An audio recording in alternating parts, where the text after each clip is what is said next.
Hola, muy buenas tardes. Hoy, pues como estáis viendo de fondo, nos hemos venido hasta el cementerio municipal, cementerio llamado San Sebastián, es de aquí del Coronil, y vamos a hablar un poco de la historia, no solo de este cementerio, sino un poco de la historia de cómo surgen los cementerios, y qué mejor para ello que con Paco Galvarro, que está aquí con nosotros un día más para acompañarnos. Buenos días. Buenos días, Eva y Julio. Bueno, pues aquí estamos en el cementerio del Coronil, pero tienes muchas cosas que hablar de cementerios, que en el Coronil no solo ha existido este, sino que han existido varios, ¿no? Eso es, nosotros tenemos tendencia, las personas tenemos tendencia a pensar que lo que nosotros vemos es lo que existe, pero las cosas suelen tener una historia bastante más antigua. De hecho, el origen de los cementerios, el culto a los muertos, se pierde en la noche de los tiempos.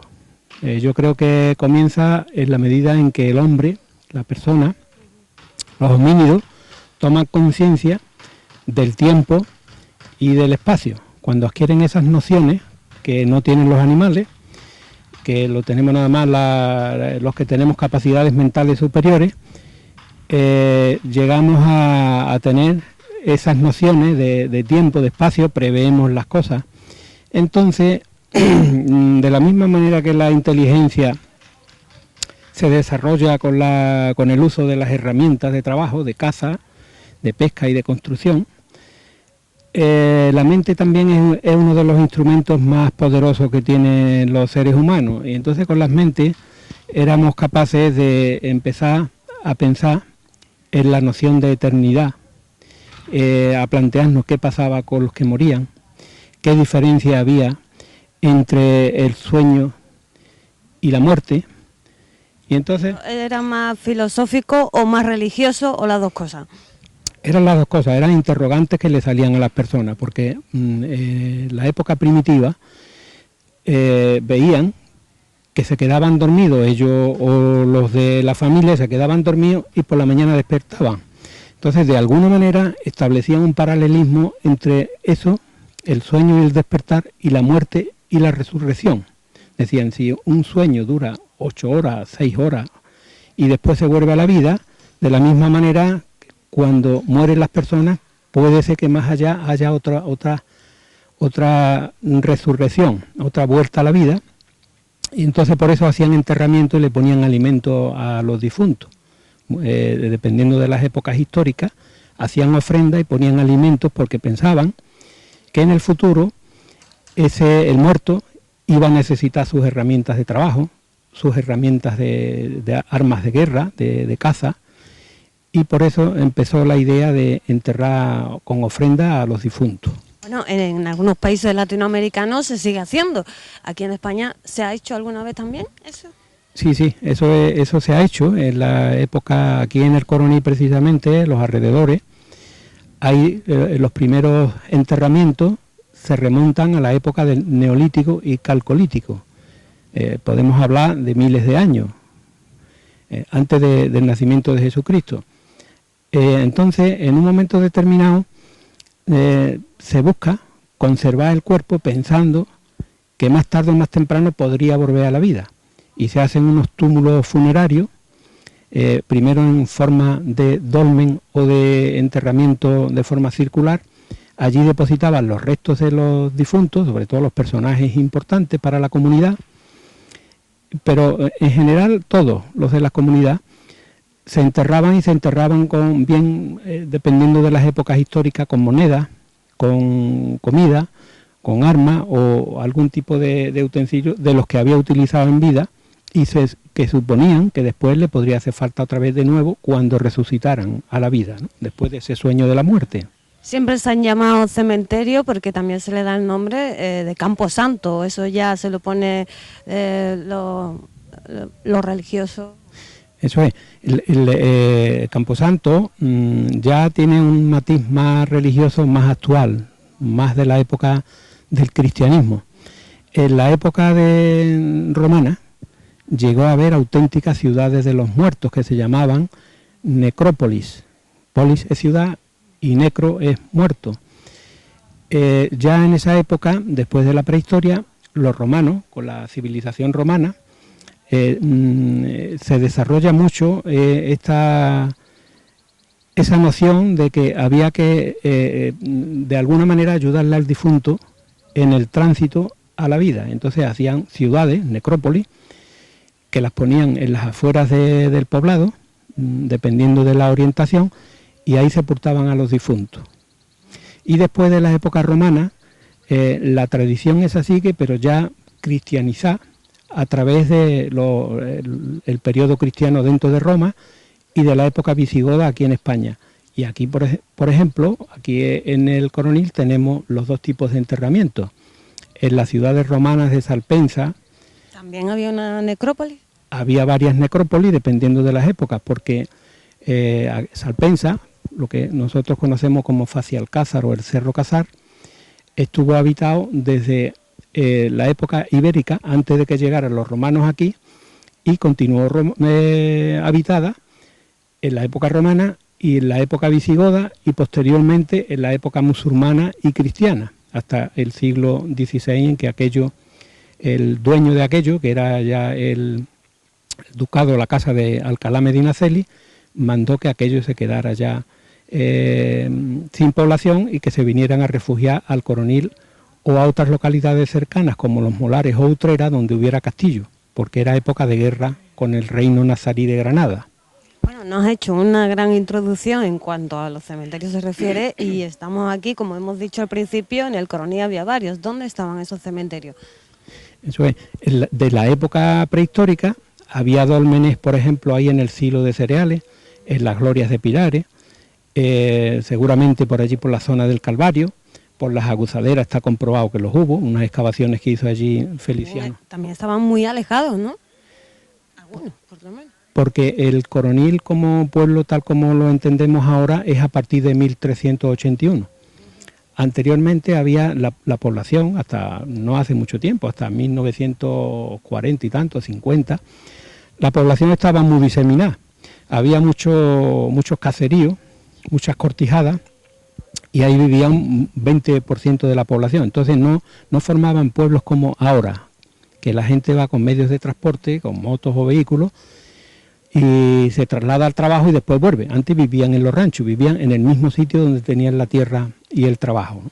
Por eso había la población estaba más dispersa normalmente, y en época de guerra o que había más problemas tendían a reunirse más, pero el resto del tiempo estaban dispersos por las zonas agrícolas. Y lógicamente cada comunidad, pequeñas comunidades, tenían sus enterramientos propios. Por eso hay tantos enterramientos en cualquier época de esas civilizaciones que hemos nombrado antes. No había uno solo. ¿No se trataba solo de las familias más pudientes ni nada de eso? No, el culto a los muertos ha existido, como ya hablamos antes. Pero me refiero a, como has dicho, que había su cementerio particular. Sí, era de la comunidad. Lógicamente, desde el momento en que hay propiedad privada, dependiendo del poder adquisitivo que tuviera el difunto, las honras fúnebres eran de más rango o de menos, y el enterramiento era de más categoría o de menos. Pero la tendencia al enterramiento o a la cremación, que también había épocas de cremación, la tendencia era general y abarcaba tanto a los pobres como a los ricos, para entendernos. La época de cremación, han nombrado, ya que estamos hablando de los cementerios, no es de hace unos años, ni mucho menos, ¿no? ¿Es de hace cuánto? Miles de años. Dependiendo de las épocas, ha habido costumbre de incinerar a los difuntos y los restos, después de la incineración, de la cremación, ponerlos en vasija o ponerlos de una forma, unas urnas funerarias, ya bien en enterramiento o en otros lugares del hogar, de la casa, del domicilio donde vivía el difunto. Bueno, centrándonos donde estamos, en este cementerio de San Sebastián, ¿no? Que se llama así. ¿El nombre sabes de qué viene?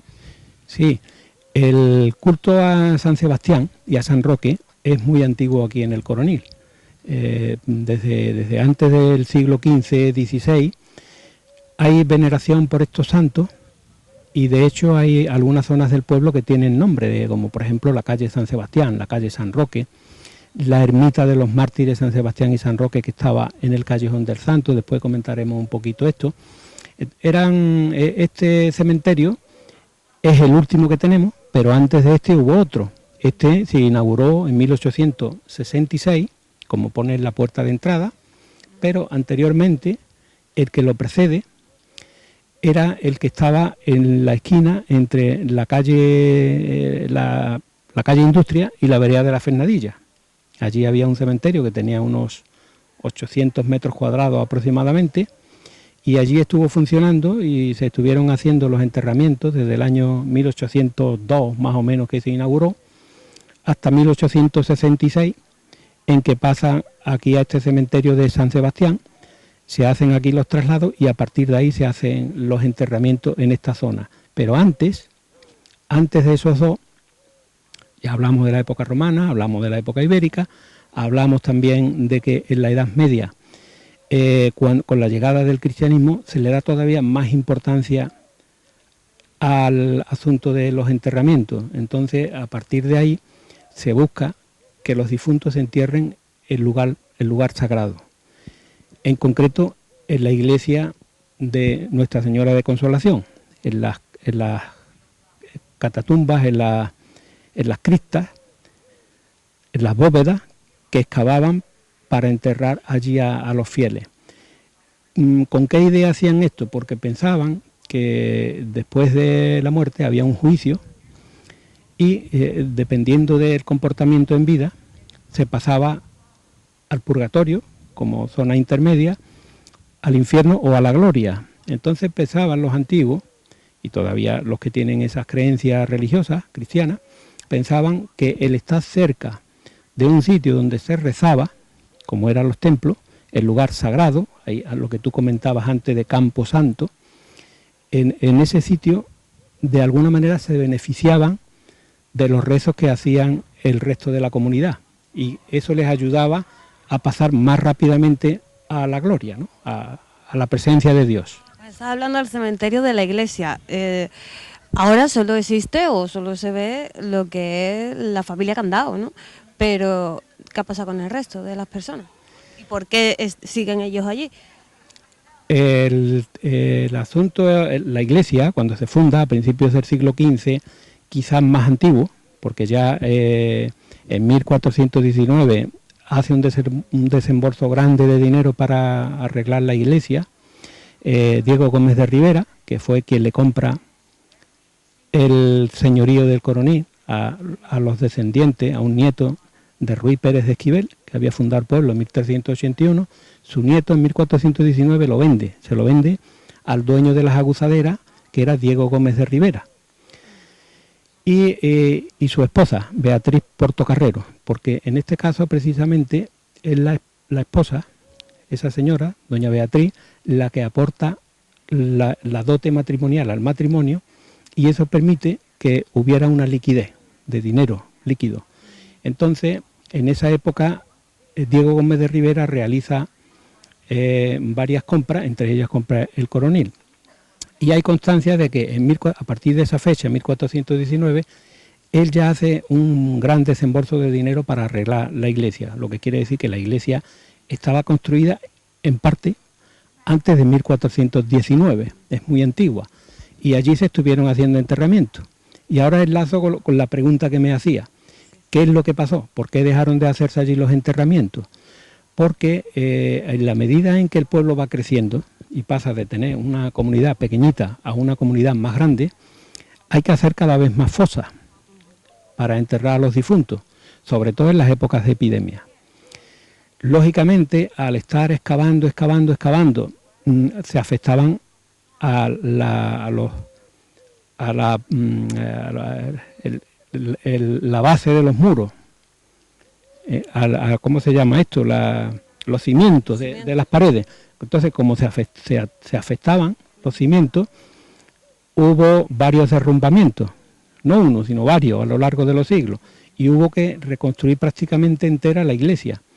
Por eso la iglesia que conocemos ahora no es la que se fundó al principio sería una capillita pequeña, de acuerdo con el número de vecinos que había en el Coronil, que empezó habiendo 15 vecinos nada más, 15 familias, no necesitaba una iglesia grande, sino una capilla, un oratorio, como los que había en la época visigoda, y ahí era donde empezaron a enterrar los primeros difuntos.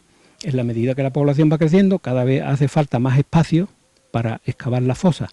Y como aquello provocaba derrumbamiento, sobre todo a partir de la epidemia de 1800, las autoridades deciden que lo mejor es sacar, por cuestiones higiénicas, de salubridad pública, sacar a los enterramientos de dentro de los recintos religiosos y trasladarlos fuera, que por eso se hizo el cementerio del Bosque.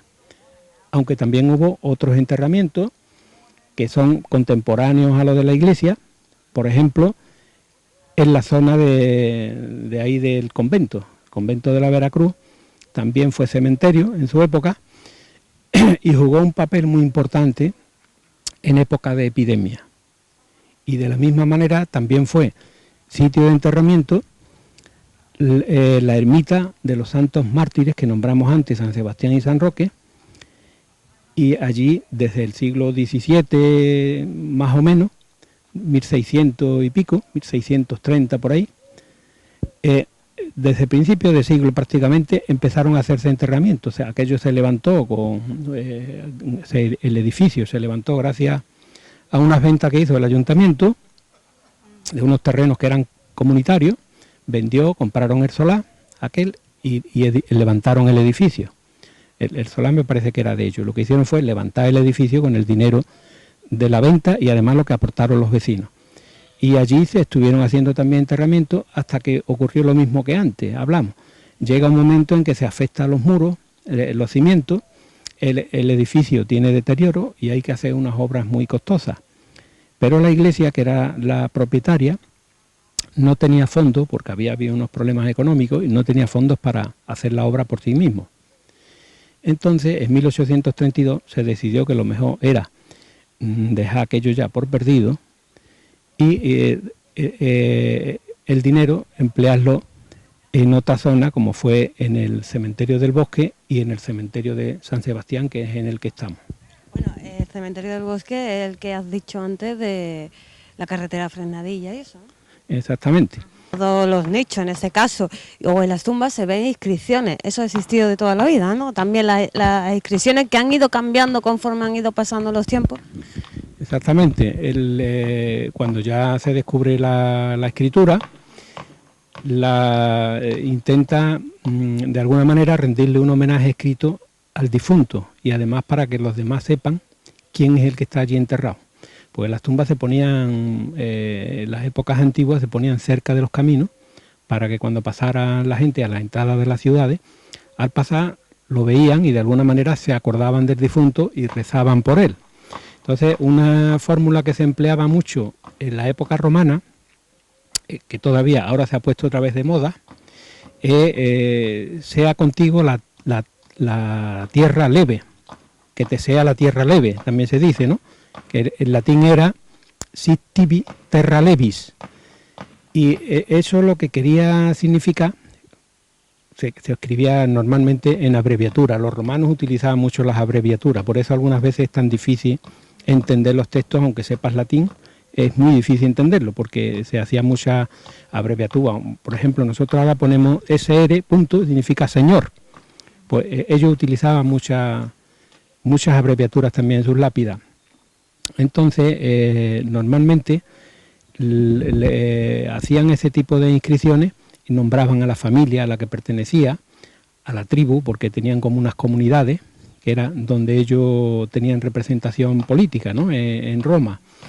Y en la época, tanto en la época romana como posteriormente después en la época visigoda, hay también muchas inscripciones. Los visigodos eran más, ponían más símbolos relacionados con el cristianismo. La paloma, que representa al Espíritu Santo, los peces, el milagro de los peces, y la noción de infinito.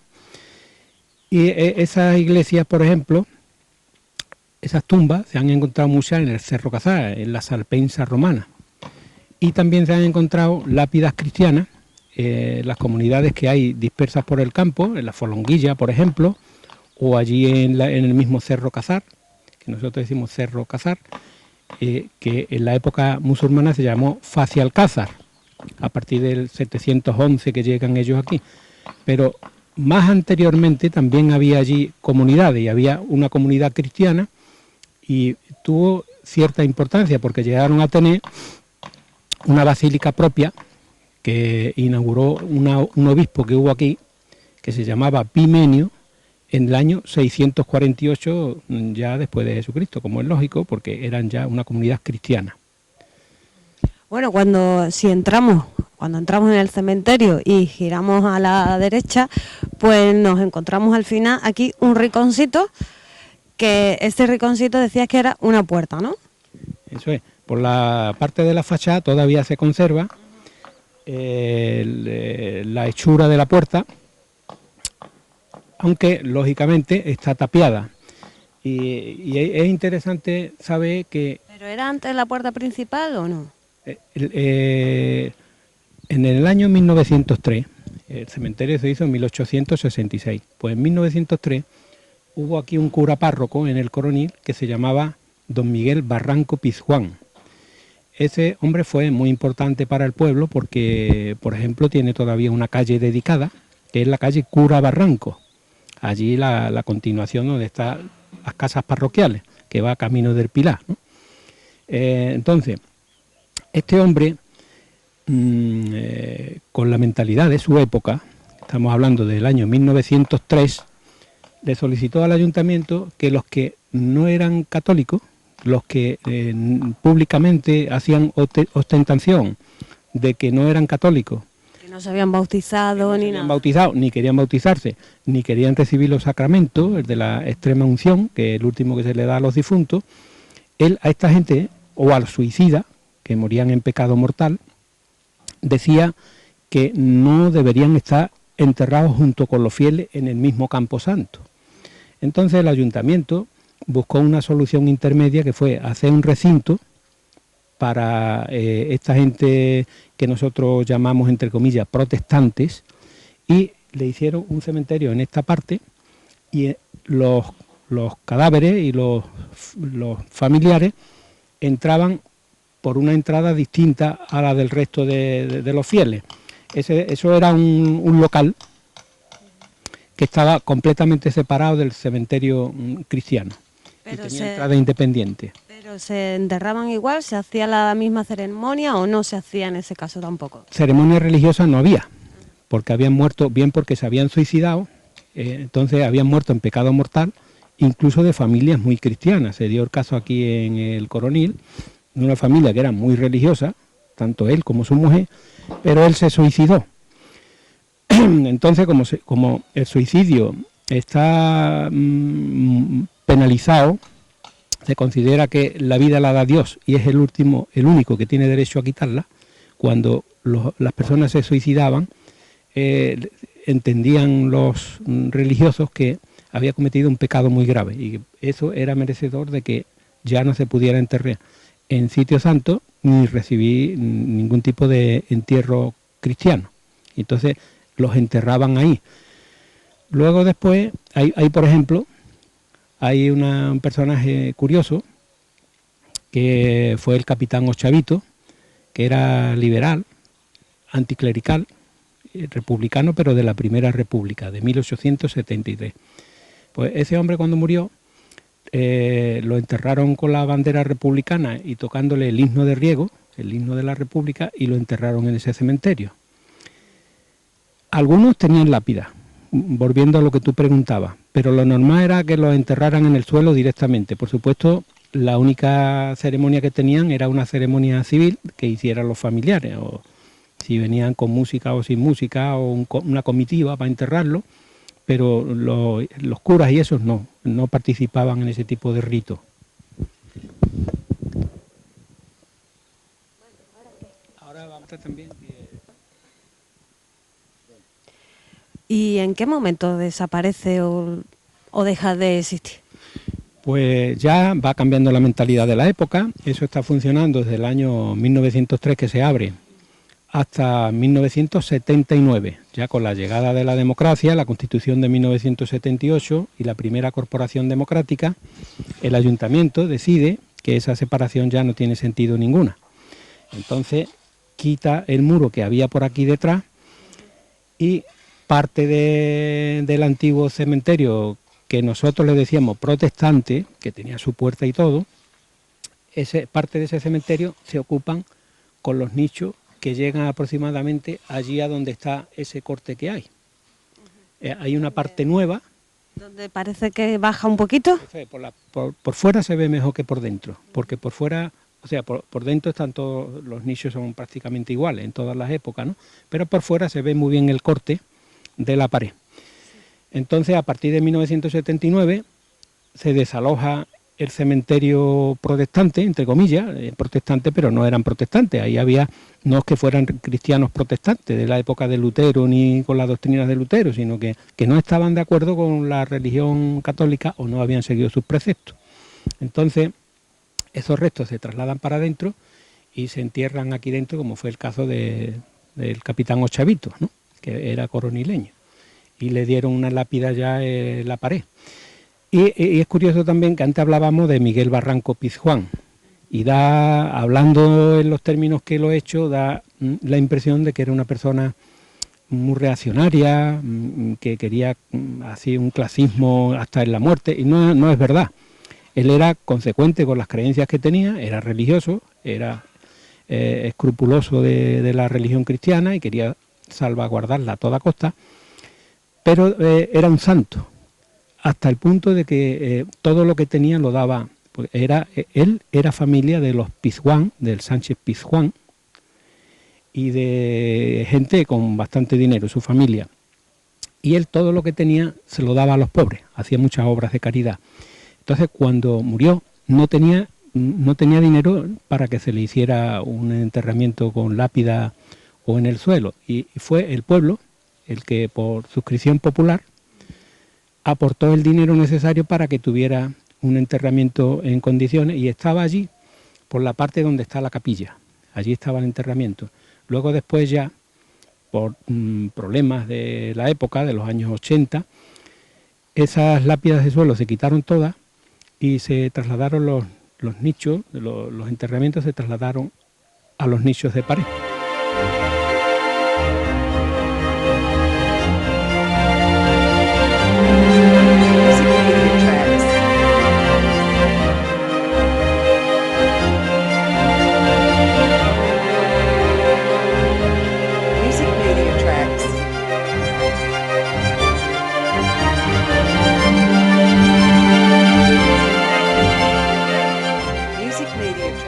Pues muchos nos habremos preguntado quién era Martínez Benjumea, que hay una calle en nuestro pueblo.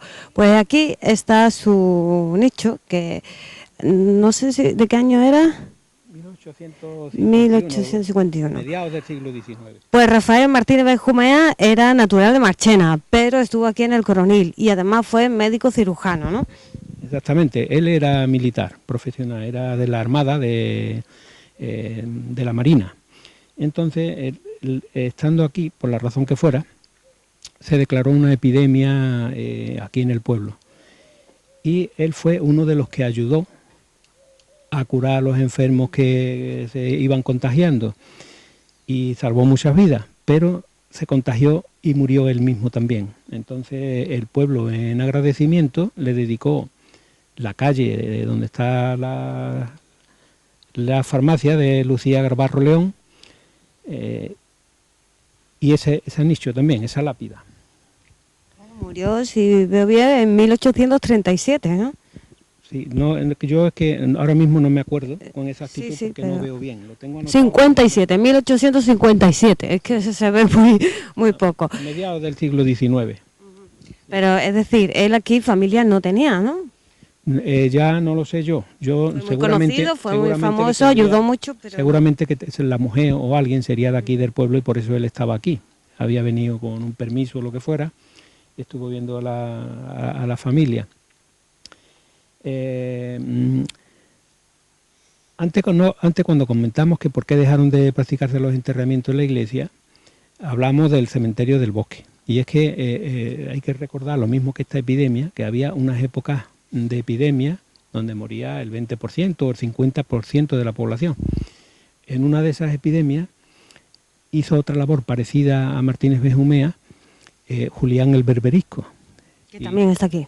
No, él era morisco, era musulmán, pero una epidemia que hubo en 1647 colaboró mucho con las autoridades a cuidar a los enfermos y a darle sepultura. Entonces, en compensación, le dieron un indulto porque estaba en la cárcel por haber robado, esperando para ir a galeras al puerto de Santa María, lo iban a llevar para embarcarlo como remero.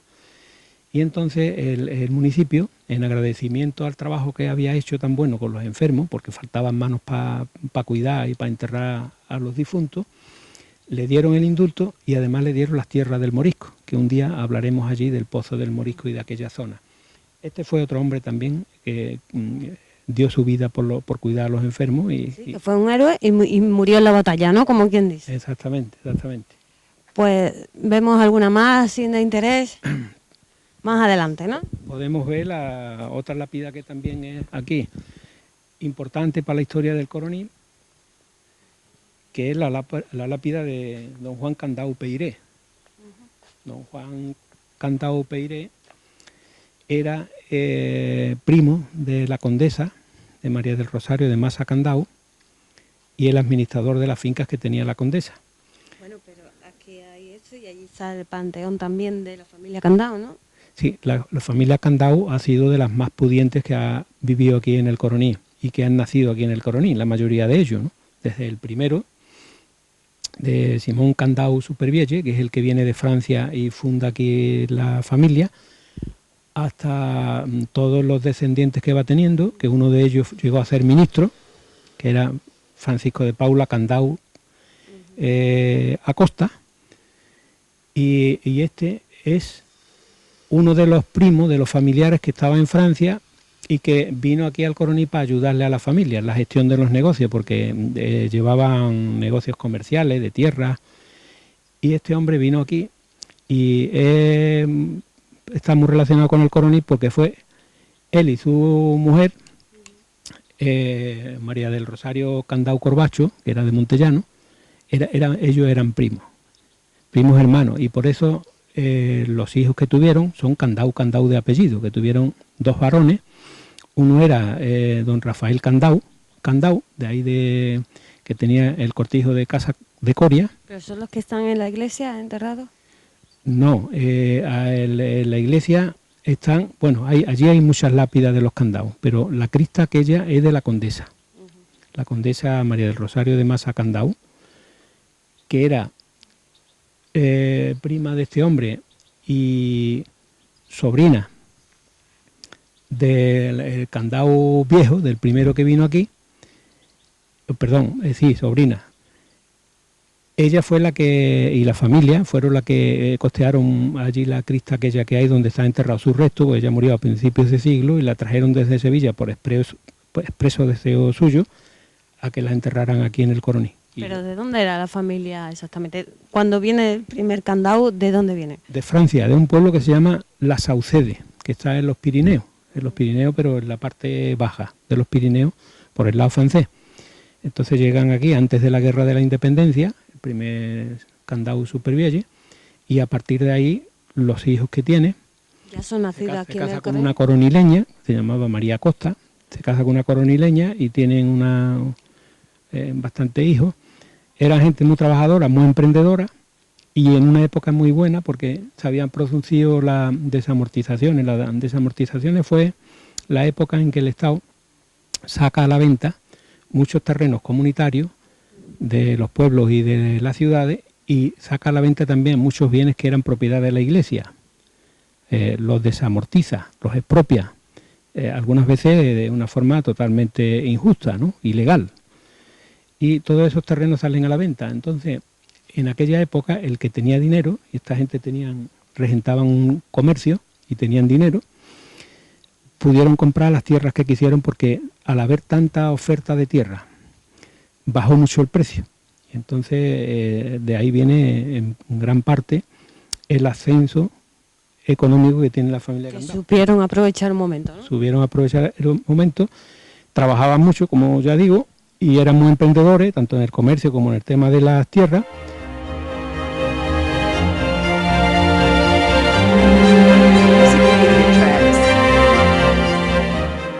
Y hemos entrado en la capilla del cementerio, que me imagino que se hace casi a la vez o a la vez que el cementerio.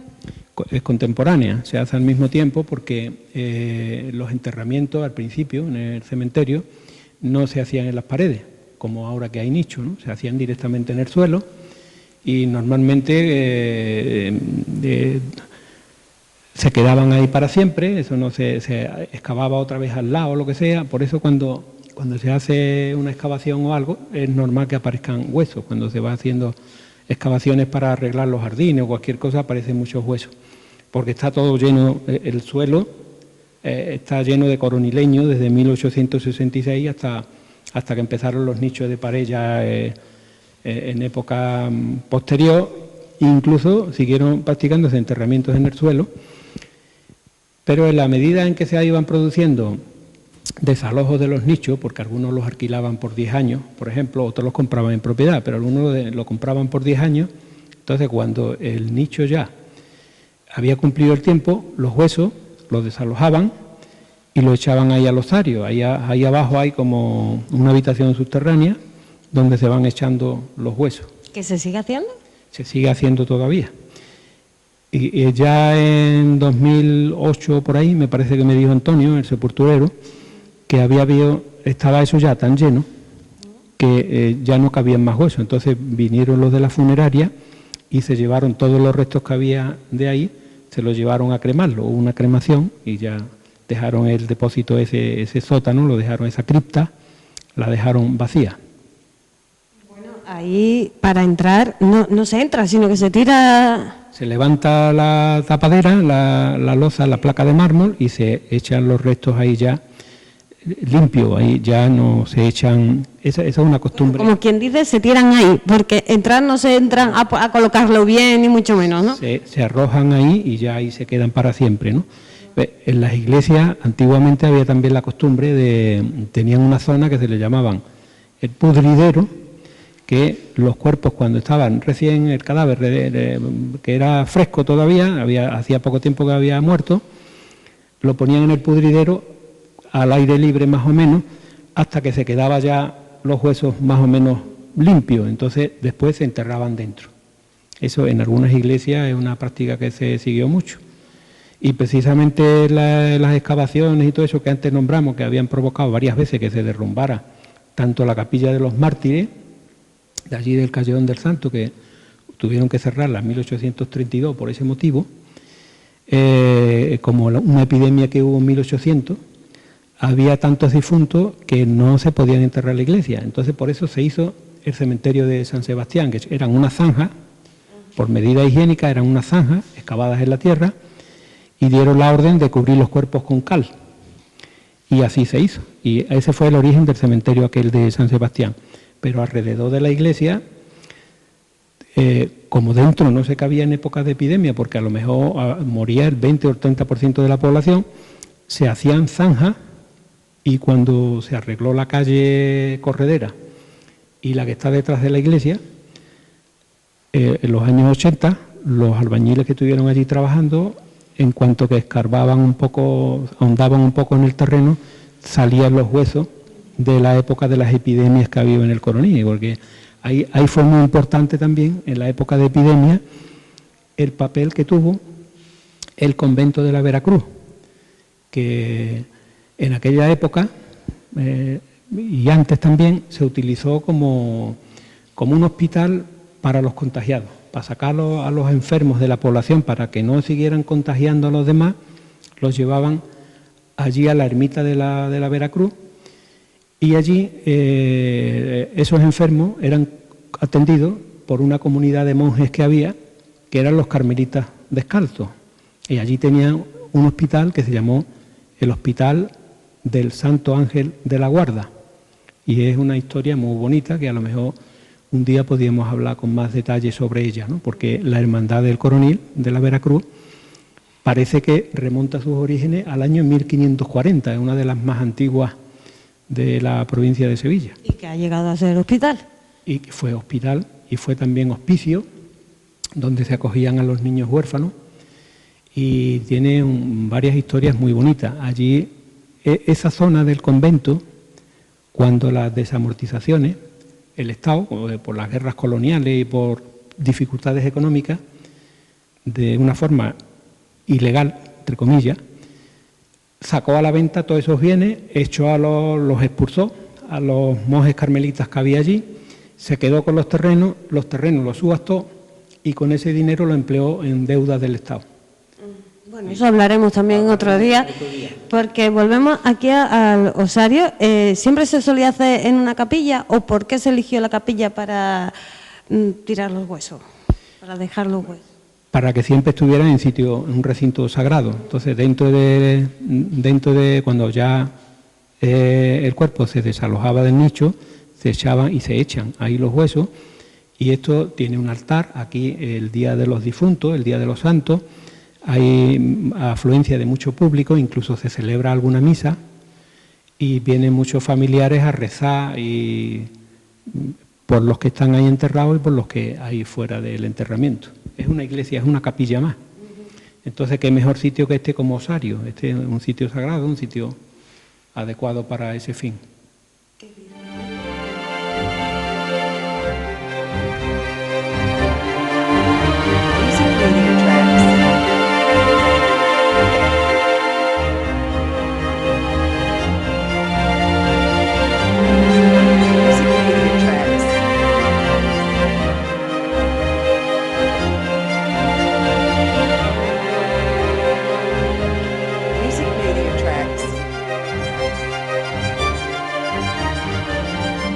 Estamos en el cementerio municipal y Paco pues nos ha hablado de varios cementerios que existían ya en el Coronil. Uno de ellos era el de la Veracruz, ¿no? El cementerio de la Veracruz fue muy importante, sobre todo en época de epidemia, porque ya comenté antes de que allí hicieron un hospital, el Hospital del Santo Ángel de la Guarda, y allí cuidaban los monjes, los carmelitas, cuidaban a los enfermos que por contagio los echaban fuera de la localidad, porque el convento estaba, en la época en que se hizo la ermita, estaba a unos 100 metros más o menos de las últimas casas del pueblo. Entonces ahí estaba aislado y ahí se quedaban algunas veces también los manijeros. Cuando había epidemia se prohibía que entraran al pueblo los trabajadores para no contagiar a los demás. Entonces el que salía a trabajar al campo, que tenía que salir a trabajar porque si no se trabajaba no había dinero para comprar comida, entonces el manijero se quedaba en el Hospital del Santo Ángel, en las afueras del pueblo, y solo él era el que entraba por los comestibles para el resto de los trabajadores del campo. Y ahí también dejaban los granos, como en cuarentena, hasta que ya se podía entrar a la población para que no hubiera contagio, porque se prohibía en las épocas de epidemia, se prohibía el comercio, no se podía vender ni comprar trigo de otras localidades, sobre todo las infectadas, si no iba con un salvoconducto de las autoridades. Y ahí alrededor del convento se hicieron también muchos enterramientos, porque en épocas de epidemia ya he comentado que algunas veces morían cientos de personas casi a la vez. Entonces toda la calle Real, los alrededores del convento, la plaza del convento, la carretera de Morón, todo eso, ahí había enterramientos también cuando hacía falta. Y de hecho ya en varias ocasiones, hasta que aquello se cerró, incluso hubo un intento en el año 1840 de trasladar el cementerio de... Y en esos enterramientos las familias no podían ir, ¿no? Porque si estaba todo aislado por las epidemias y todo controlado, las familias se enterraban los poquitos que quedaban allí en el convento o con... Exactamente, el enfermo ya no podía tener relación ninguna con el pueblo. No sé si autorizarían, igual como en el caso de los manijeros, algún familiar que les llevara comida o les llevara algo para mantenimiento, para ayudar al mantenimiento, porque lógicamente los carmelitas eran monjes que vivían de la caridad, de las limosnas. Entonces los mismos familiares les entregarían comida a través de alguna persona que estuviera autorizada para pasar de un lado a otro, pero no podían entrar dentro.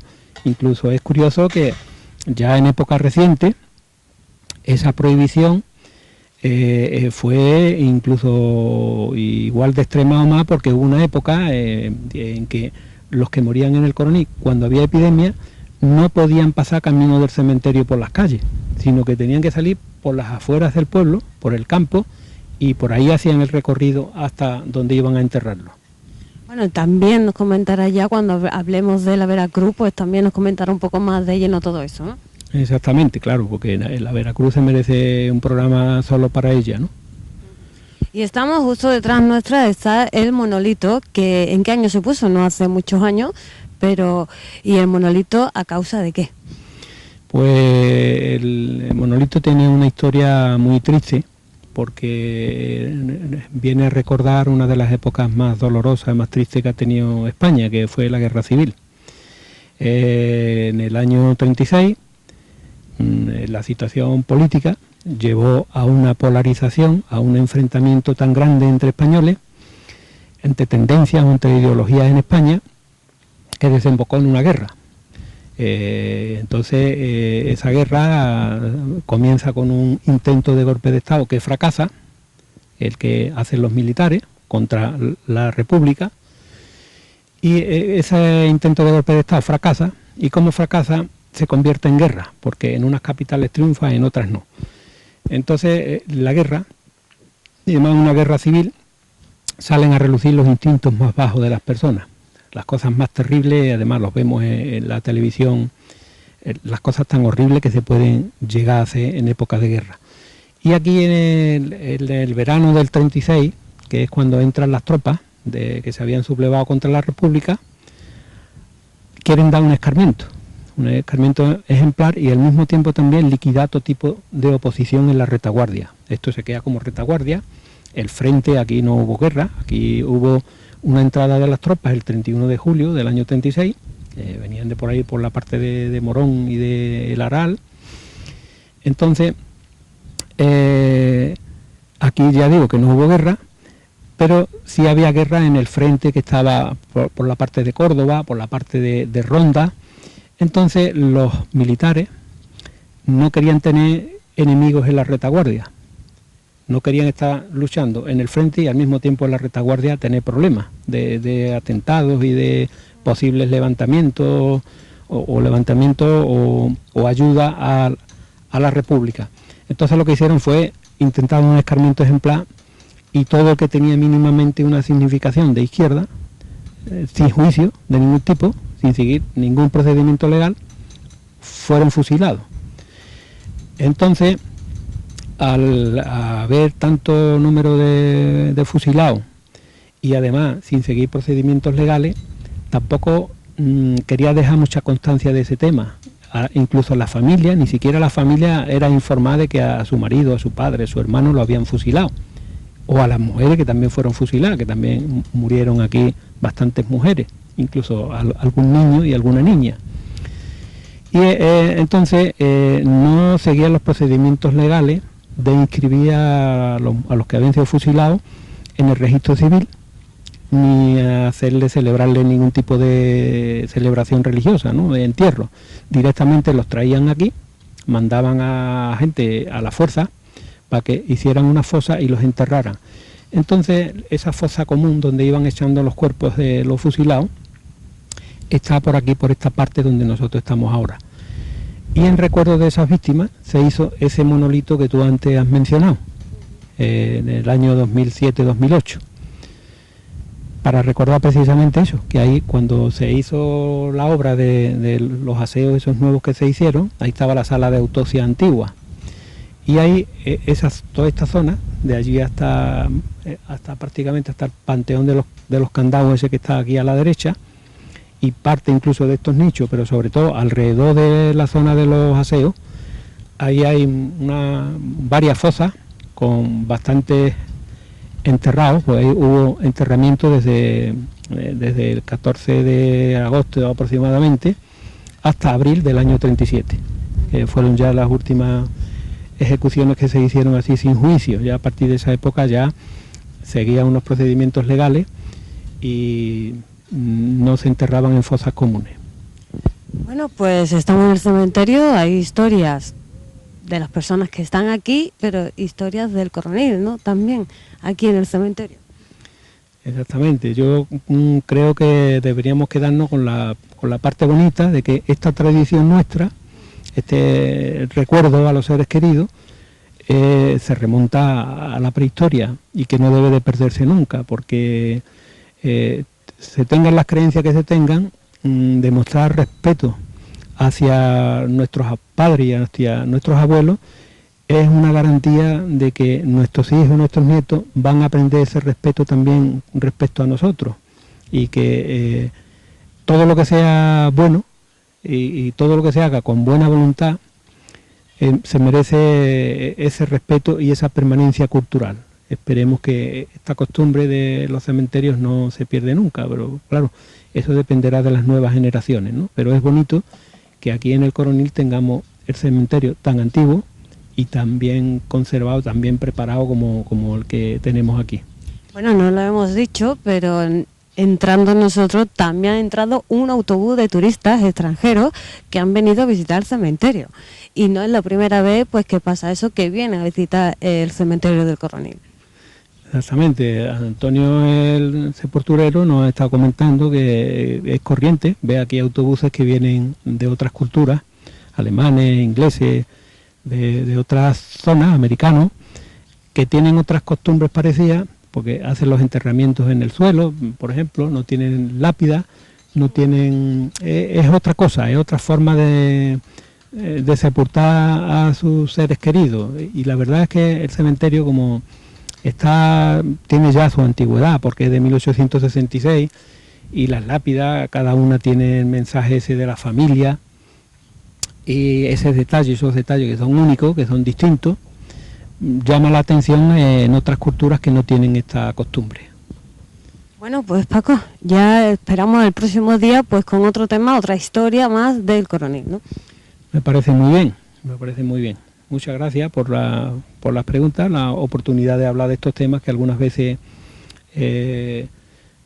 pasan un poco desapercibidos, sobre todo ya la celebración de nuestras tradiciones, de los santos y de los difuntos, y yo concretamente me alegro de tener esas tradiciones y no las tradiciones de Halloween y esas fiestas que no tienen nada que ver con la cultura española ni cristiana, y que lo que convierten el acto de la muerte, el tránsito de la muerte, en un carnaval que no tiene ningún sentido. Esas son costumbres que, si tienen un fundamento a lo mejor en la época celta y eso, es un fundamento que está completamente tergiversado, porque en la época celta lo que pensaban precisamente es que los difuntos eran enemigos de los vivos, y lo que se disfrazan es un poco como para querer espantar, ahuyentar a los difuntos.